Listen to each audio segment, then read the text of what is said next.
प्रक्रिया। हमारे साथ बेहद खास मेहमान जुड़ गए किशोर तिवारी जी, जो कि शिवसेना के नेता। किशोर तिवारी जी, बहुत बहुत स्वागत है आपका। मेरे साथ मेरे दो सहयोगी भी जुड़ गए, अरुणिल हमारे साथ जुड़ गए और अमित हमारे साथ जुड़ गए। अरुणिल, सबसे पहले आप ही का रुख कर लेते हैं। इस तरह का कोई भी निर्माण किया जाता है, खास तौर पर ऐसा कब्रिस्तान जहां पर दाऊद की फैमिली के लोग दफनाए गए हैं, इस तरह के कब्रिस्तान में जब किसी तरह का कोई निर्माण होता है तो उसे करने की प्रक्रिया क्या होती है और यह सीधे तौर पर सरकार से कैसे जुड़ जाता है मामला? हम यहाँ पे बड़ा कब्रिस्तान से रिपोर्ट कर रहे हैं। आप ये देखेंगे कि मैं मेरे वीडियो जर्नलिस्ट हेमंत को ये बताना दरख्वास्त करूँगा कि अंदर का भी थोड़ा सा दिखाया कि किस तरीके से यहाँ पर जो ब्यूटिफिकेशन किया गया था। अभी शोएब खातिब करके जो यहाँ के चेयरमैन है बड़ा कब्रिस्तान के, उनसे हमने बातचीत की। उनको सीधा सीधा सवाल ये पूछा कि किसकी परमिशन इसमें लगती है और ये क्यों किया गया, कब किया गया। तो वो बेसिकली इसको बोल रहे हैं कि ये सब पॉलिटिकल एंगल की वजह से हो रहा है, पॉलिटिशियंस इसको रेस कर रहे हैं, हमने कोई मार्बल नहीं लगाया गया था। हालांकि क्लियर विजुअल में दिख रहा है कि 6 से 7 महीने पहले ये मार्बल लगाया गया था।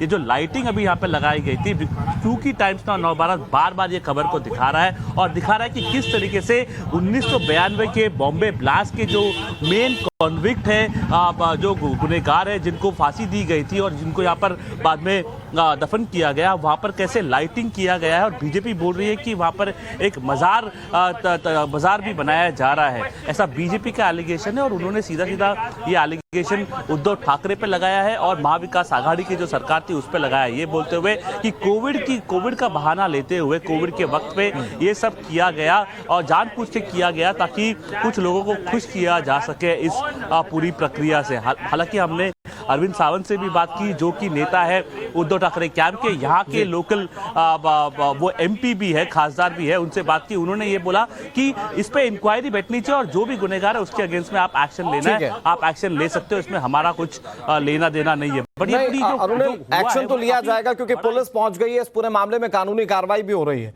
लेकिन सवाल ये है कि ऐसी सोच रखने वाले वो कौन लोग हैं जो आतंकी को भी ग्लोरीफाई कर सकते हैं, उसकी कब्र को भी ग्लोरीफाई कर सकते हैं।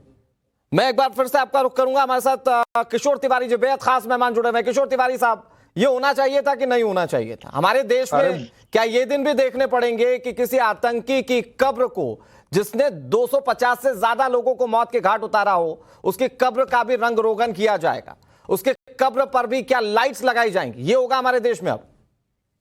बहुत शर्म की बात है। मैं इसकी निंदा करता हूं। लॉकडाउन के अंदर अगर कुछ किया है तो भी, उसके बाद में भी किया है तो भी, और मैं सरकार जो अभी है उसको कहूंगा कि जो लोगों ने भी इसको नजरअंदाज किया था, ये सब होते हुए। नजरअंदाज किसने किया होगा? ये मार्च 2022 में लगाया गया था। मार्च 2022 में सरकार किसकी थी? नजरअंदाज किसने किया होगा? कौन लेगा जिम्मेदारी?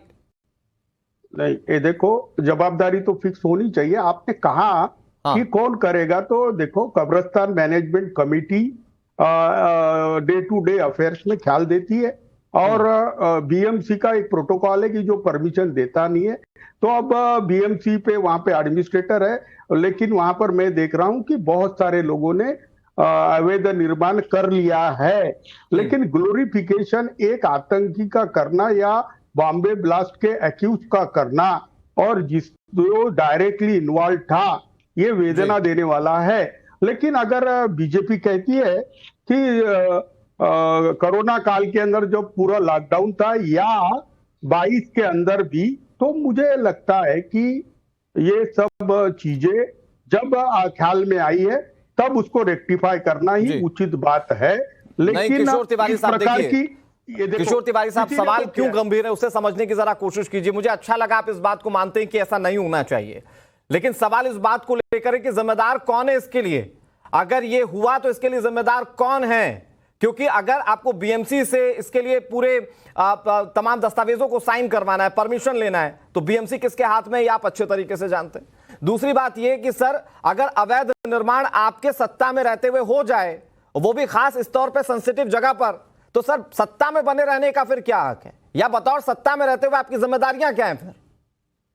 नहीं, बीजेपी का यही आरोप है कि मुख्यमंत्री डे टू डे हर कब्रिस्तान पर विजिट देते नहीं थे, इसलिए बन गया।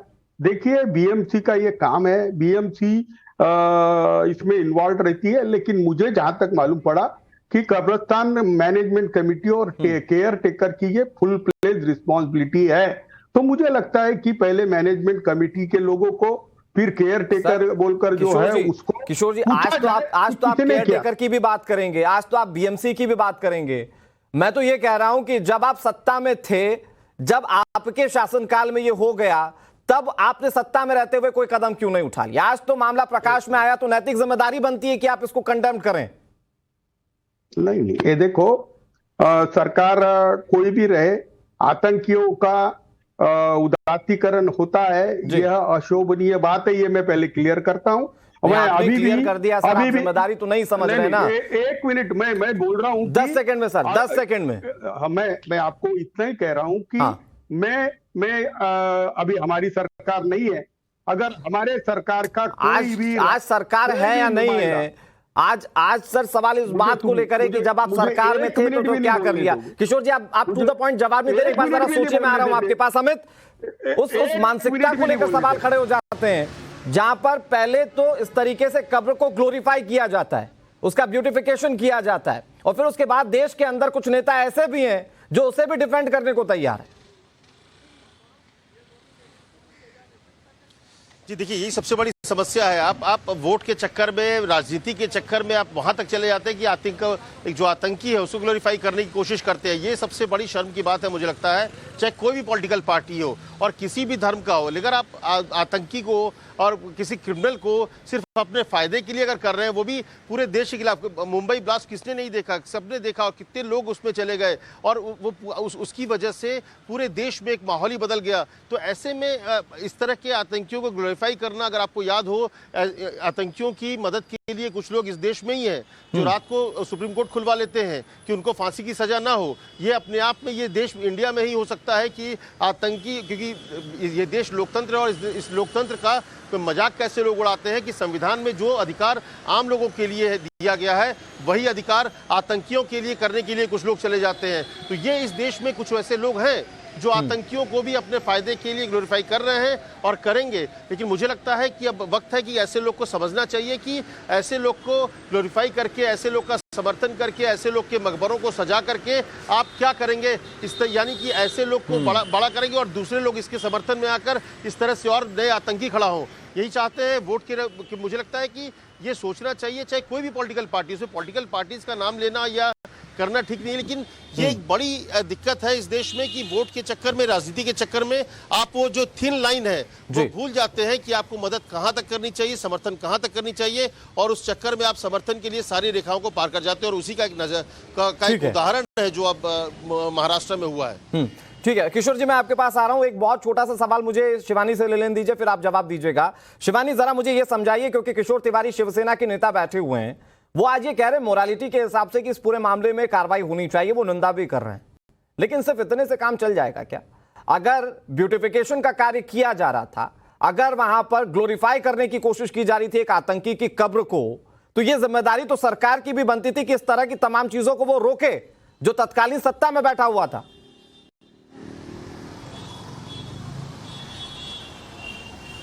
देखिए, बिल्कुल सवाल इसलिए खड़े हो रहे हैं साफ तौर पर, क्योंकि हमने जिस तरह से केयरटेकर से भी बात की है, उनका यही साफ तौर पर कहना है कि अगर कोई दीवार गिरी तो दोबारा दीवार खड़ी करने के लिए बीएमसी से बाकायदा परमिशन लेनी पड़ती है, और बीएमसी खुद उद्धव ठाकरे के तहत थी। ये हम सभी जानते हैं। इसीलिए सवाल उनकी पार्टी पर खड़े हो रहे हैं कि यद्यपि मान लीजिए कोई पहले से बनी दीवार अगर गिर भी जाती है तो उसको ब्यूटिफिकेशन करने की, उसके सौंदर्य को बढ़ाने की जरूरत आखिर क्यों पड़ी?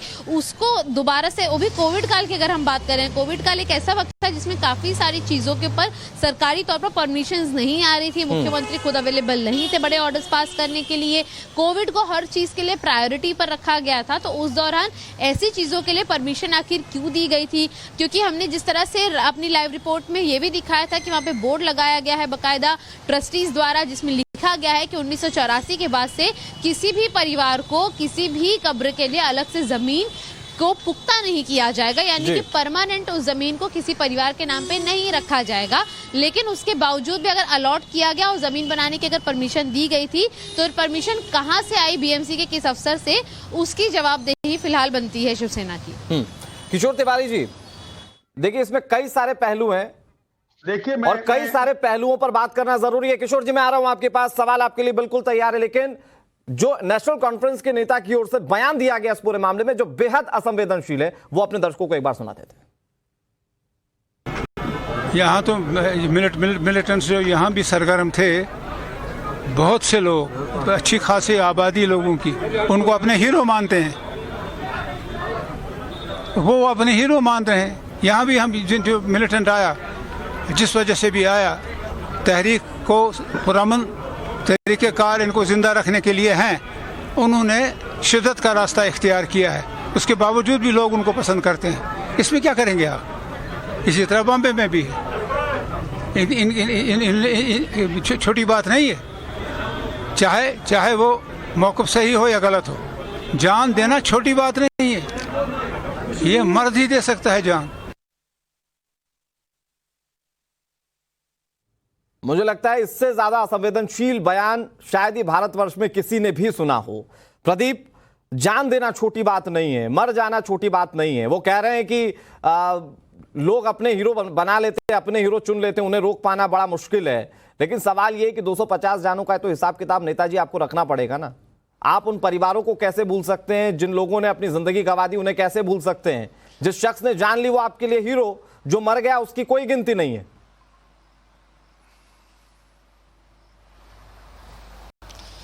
बिल्कुल आपने सही कहा। देखिए किस किस्म के नुमाइंदे हैं और कितनी इनसेंसिटिव स्टेटमेंट मुस्तफा कमाल की तरफ से आ रही है। कह रहा है कि जान मर्द दे सकता है और आतंकवादियों को मर्द बता रहा है। उनके परिवारों का क्या, जिनके लोग मारे गए इस बम ब्लास्ट में, 200 के ज्यादा लोग मारे जाते हैं और 300 से ज्यादा जख्मी हो जाते हैं। लेकिन मुस्तफा कमाल जो है विक्टिम के बारे में बात नहीं करेंगे और विलन को ग्लोरीफाई करने की कोशिश करेंगे। वही मुस्तफा कमाल कर रहे हैं। और देखिए किस तरीके से ये स्टेटमेंट दे रहे हैं और किस तरीके से ग्लोरीफाई कर रहे हैं। ये वो नेता हैं जो अक्सर यासीन मलिक के लिए छाती पीटते आए हैं, लेकिन कश्मीरी हिंदुओं के लिए बात नहीं करी।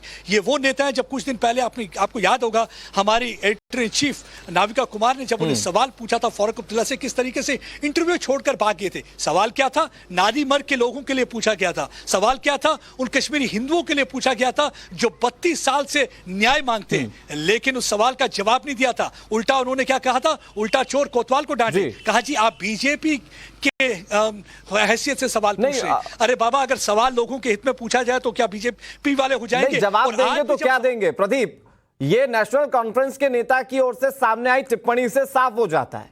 और जब अच्छे सवाल पूछे जाएं, टू द पॉइंट सवाल पूछे जाएं, तो वहां से भाग खड़े होना, ये ऐसे नेताओं की पुरानी आदत। बहरहाल इस पूरे मामले को लेकर किस तरीके से राजनीतिक प्रतिक्रियाएं सामने आ रही हैं, वो सुना देते हैं आपको। जब उद्धव ठाकरे मुख्यमंत्री थे, उनके साथ राहुल गांधी का दल और शरद पवार जी का दल सत्ता साझा कर रहा था। उनके अगुवाई में यह कब्र मजार बन गई, उसे मार्बल लगाया गया, चारों ओर से एलईडी लाइट लगाई गई, सिक्योरिटी रखी गई।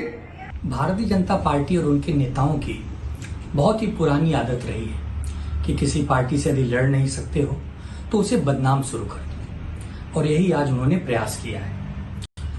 राम कदम जी से मैं पूछना चाहता हूं कि याकूब मेमन का कब्र मजार में बदल गया और आप क्या कर रहे थे? आप चुप बैठे थे। जब सरकार चली गई तब आपने कुछ फोटो ट्वीट करके हमारी सरकार, हमारी पार्टी, हमारे नेताओं को बदनाम करने का काम शुरू कर दिया। सबसे पहला गुनाह और सबसे बड़ी गलती जो जानबूझकर अगर किसी ने की है तो भाजपा ने की है, क्योंकि भाजपा इस देश में धार्मिक शांतता चाहता नहीं है। यूपीए सरकार में 2 कुख्यात आतंकवादियों को फांसी दी गई थी, एक था अफजल गुरु, दूसरा था कसाब, लेकिन उनकी बॉडियां उनके परिवारजनों को नहीं दी गई। इन लोगों के मज़ारे, इन लोगों को जहां दफनाया जाता है वो किसी को मौका देती है रैलिंग पॉइंट बनाने की। तो सबसे पहले भाजपा को इसका जवाब देना चाहिए कि उन्होंने याकूब मेमन की बॉडी उसके परिवारजनों को क्यों दी। राजनीतिक तौर पर किस तरह की प्रतिक्रियाएं सामने आ रही वो हमने आपको सुना। किशोर तिवारी जी हमारे साथ जुड़े हुए हैं जो कि शिवसेना के नेता हैं। किशोर जी, बहुत बहुत धन्यवाद आपका कि आपने इस बात को कम से कम माना कि निंदा की जानी चाहिए और इस पूरे मामले में कार्रवाई होनी चाहिए। लेकिन सर मुझे ये भी बताइए कि जिन लोगों की वजह से ये होता रहा उन लोगों तक कैसे पहुंचेंगे? और साथ ही साथ किसकी सरपरस्ती थी, यानी कि किसकी सत्ता थी जो ये सब कुछ होता रहा। और आज तो ये मामला प्रकाश में आने के बाद आप भी कह रहे हैं कि नहीं नहीं कार्रवाई होती रहे साहब, लेकिन ये हो गया किसके बदौलत, ये तो सबसे बड़ा सवाल है। देखो आपने जो बताया नेशनल कॉन्फ्रेंस वालों का बयान जी, उसकी तो मैं भर्त्सना करता हूं। और एक बात, शिवानी मिश्रा ने जो कुछ बताया उसको ही मैं देखता हूं तो सरकारें कोई भी रहे, ये कब्रिस्तान कमेटी में इलीगल दाऊद के रिश्तेदारों के भी कब्र बने हुए हैं, सबके कब्र बने हुए हैं। हाँ। और मुझे समझ में नहीं आता कि जब कब्रिस्तान ने 84 में कानून किया कि किसी को प्राइवेट लैंड या स्पेशल लैंड दी नहीं जाएगी, तो बना क्यों? अब ये प्रोटोकॉल डिसाइड होना चाहिए, राजनीति इसमें कम होते हुए एक स्ट्रिक्ट रूल आना चाहिए कि जो देश के खिलाफ है उनका कोई ग्लोरिफिकेशन होना नहीं चाहिए। दूसरी बात बंबई ब्लास्ट के आतंकी का अगर ऐसा ग्लोरिफिकेशन होता है तो मैं कह रहा हूं कि जिसने भी किया उस पे कार्रवाई करो। सर ये तो आप बहुत अच्छी बात कह रहे हैं, ये तो पूरा देश एकजुट होकर कहेगा, लेकिन फिर आप जिम्मेदारियों की बात से भाग रहे हैं सर। सवाल मेरा जिम्मेदारियों को लेकर है कि कौन जिम्मेदारी लेगा। अगर वक्फ बोर्ड पर सब कुछ था तो वक्फ बोर्ड किसके अंतर्गत आता है? बीएमसी के। बीएमसी किसके पास है ये आप अच्छे से जानते हैं। अगर बीएमसी के अंतर्गत ये नहीं आता है तो भी तमाम राज्यों के कामकाज को देखना और समझना ये सरकार की जिम्मेदारी है। तो आपके सत्ता में रहते हुए एक आतंकी की कब्र को कैसे ग्लोरीफाई कर दिया गया, कौन जिम्मेदारी लेगा? सवाल तो दरअसल सर इस बात को लेकर है ना। देखो इसकी पूरी इंक्वायरी होनी चाहिए। हाँ जो नहीं सर, आरोप क्या लग रहे हैं आप पर? सुनिए सर, आरोप ये लग रहे हैं कि जिस तरीके से आतंकी की फांसी को टालने के लिए कोर्ट बैठाई गई और जो लोग कोर्ट बैठाने के पीछे थे दरअसल उनकी सोच के साथ आप खड़े हैं। नहीं, ये देखो मैं आपको बता रहा हूं कि किसी भी जाति धर्म का तुष्टीकरण हम नहीं करते, हम आतंकियों के खिलाफ है जी। और इस प्रकार की जो सर एक कहावत है अंग्रेजी में, action speaks more than words. तो अगर आपके एक्शंस ने बोला होता तो ये सवाल नहीं खड़े हो रहे होते। मैं आपको एक तस्वीर दिखा देता हूं, उसके बाद आपके पास आ रहा हूं। देखिए किस तरीके से इस पूरे मामले में कार्रवाई की गई है। इस पूरे मामले को टाइम्स नाउ भारत बहुत प्रमुखता से दिखा रहा है, क्योंकि आतंकी का ग्लोरिफिकेशन इस देश में नहीं चल सकता। और उसका जब ग्लोरिफिकेशन किया गया तो इस खबर को हमने प्रमुखता से दिखाया। उसका असर क्या है? पहले एलईडी लाइट लगाई गई थी याकूब मेमन की कब्र पर और उस एलईडी लाइट को हटाया गया। पुलिस प्रशासन वहां पर पहुंचा। वो तस्वीरें भी सबसे पहले एक्सक्लूसिवली टाइम्स नाउ भारत ने अपने दर्शकों को दिखाई थी कि पुलिस की टीम एक्शन के लिए पहुंच गई है। और एक्शन के लिए जब पहुंची तो सबसे पहला एक्शन लिया गया, वो जगमगाती हुई लाइट्स हटाई गई जो कि उसके कब्र पर लगाई गई थी। यह बड़ा एक्शन है। टाइम्स नाउ भारत की खबर के बाद यह बड़ा एक्शन हुआ है और ऐसे में आने वाले वक्त में इस पर और कैसे जवाबदेही या जिम्मेदारी तय की जाती है ये देखने वाली बात है। लेकिन फिर सवाल वही घूम फिर कर आ जाता है कि क्या मानसिकता है इसके पीछे, जब कुछ लोग तो इसके हिमायती बन के सड़कों पर उतर आए, इसकी हिमायती होने की बात कहते हैं। दूसरी तरफ कुछ लोग ऐसे हैं जिन्होंने ग्लोरीफाई कर भी दिया।